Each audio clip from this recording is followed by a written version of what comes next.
স্বৈরাচারী প্রধানমন্ত্রী যিনি এখন ভারতে মোদির আশ্রয়ে আছে, তিনি প্রায় সময় কিছু সাংবাদিক রাখত যারা তাকে সুন্দর সুন্দর প্রশ্ন করে জনগণের সামনে ক্ষমতা পাকাপোক্ত করার জন্য সাহায্য করত। কিন্তু তিনি জানতেন না, মানুষ বুঝতো তাকে পাম পট্টি মারছে। এখন কিছু লোক সৃষ্টি হয়েছে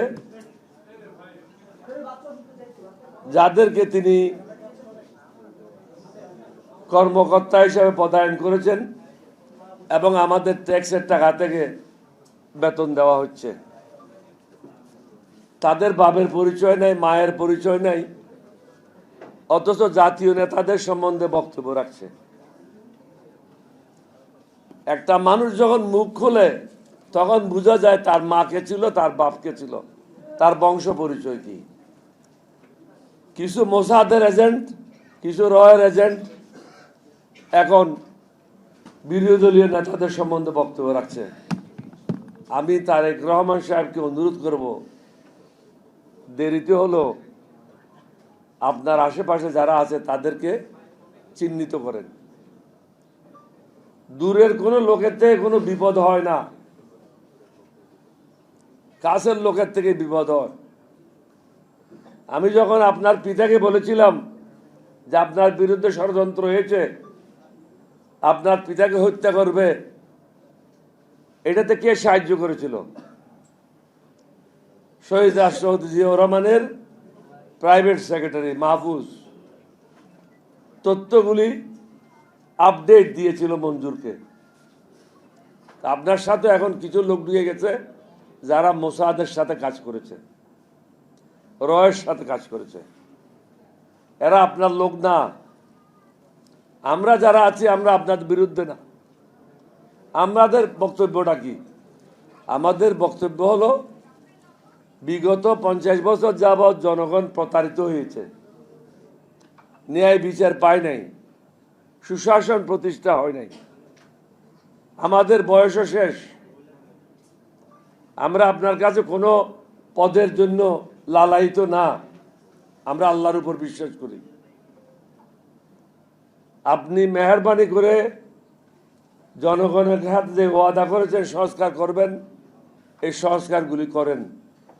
কারণ আপনি মনে করেন না আপনি সর্বশেষ প্রধানমন্ত্রী, আপনাকেও অন্য পদে আসতে হবে একদিন না একদিন। কেউ একই জায়গায় চিরদিনের জন্য থাকে না, তখন আপনার অবস্থাটা কি হবে? সুতরাং সব কিছু বিবেচনায় নিয়ে আমি বারবার বলেছি, শুধু একটাই আপনার আপত্তি থাকতে পারে, যেটা আপনি প্রধানমন্ত্রী হিসাবে দলের প্রধান থাকতে পারবেন না। এটা ছাড়া বাকি কোনো জায়গায় আপনার আপত্তি থাকার কথা না। আমরা বারবার আপনাকে কেন বলছি?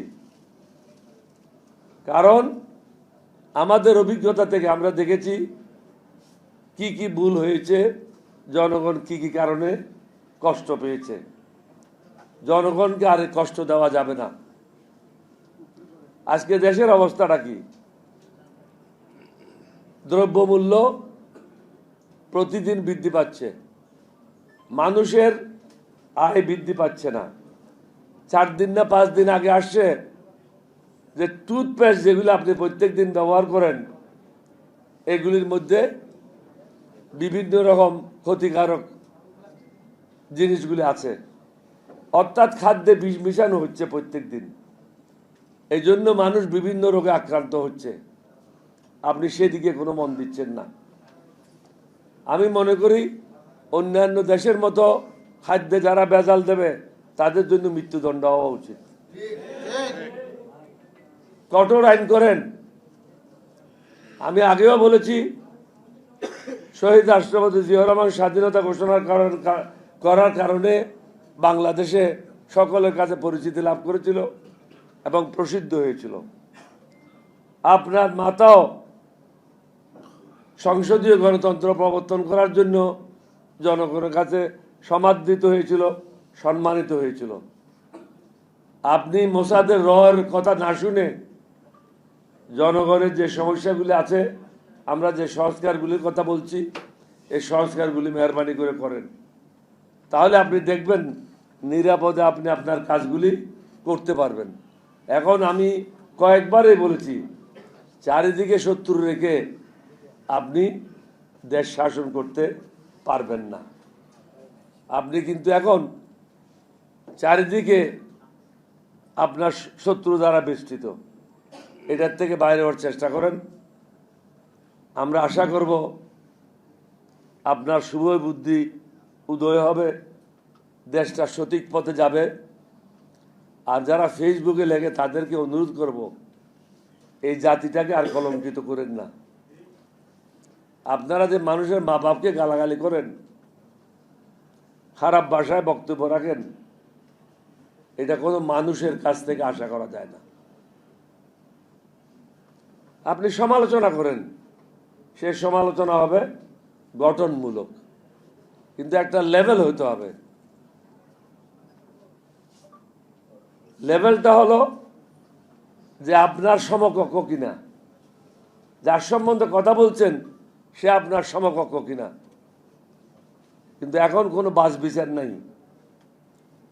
ইদানিং দেখছি প্রধানমন্ত্রীকেও গালি দিচ্ছে, আগে ছিল না। গত এক সপ্তাহ যাবৎ প্রধানমন্ত্রীকে গালি দিচ্ছে, মন্ত্রীদেরকে দিচ্ছেই। লেবার পার্টির একজন নেতা এখানে বলে গেছে, এটা আমি শুদ্ধ করে দিচ্ছি, লেবার পার্টির নেতা বলল বিএনপিও হাসিনার বিরুদ্ধে আন্দোলনে অংশগ্রহণ করেছিল, অর্থাৎ জুলাইতে। আমি এখানে এটা শুদ্ধ করে দিতে চাই, বিএনপির মহাসচিব বলেছিল জুলাই আন্দোলনের সাথে আমাদের কোনো সম্পর্ক নেই।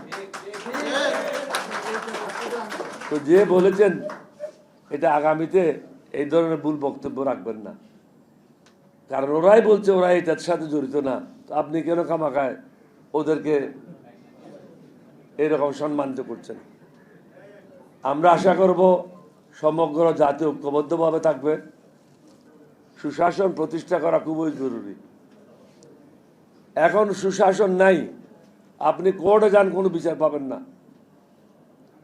আমার ছেলে একটা মোকদ্দমা করেছে নির্বাচনের জন্য, রিকাউন্টিং।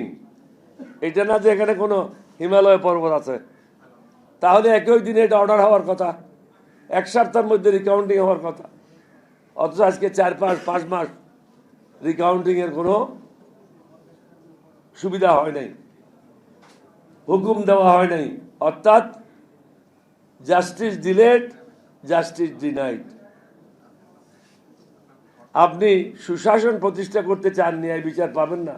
গ্রামে গঞ্জে গিয়ে দেখেন চাঁদাবাজি, টেন্ডারবাজি এবং দখলবাজি। এমন কোনো জায়গা নাই যেখানে দলের লোককে নিয়োগ দেওয়া হচ্ছে না। অথচ হওয়া উচিত ছিল যোগ্য ব্যক্তিদের যোগ্য স্থানে নিয়োগ দেওয়া এবং প্রতিটা ক্ষেত্রে জবাবদিহিতে থাকা। যে হোক জবাবদিহি করতে হবে। জবাবদিহি না হলে সমাজে কখন সুশাসন প্রতিষ্ঠা হবে না, ন্যায় বিচার প্রতিষ্ঠা হবে না। মানুষ মরণশীল, আমাদের সবাইকে মৃত্যুর স্বাদ গ্রহণ করতে হবে। আপনি কি ইমানদার মুসলমান হিসেবে মরবেন না বেঈমান মুনাফিক হিসেবে মরবেন, এটাই হলো কথা।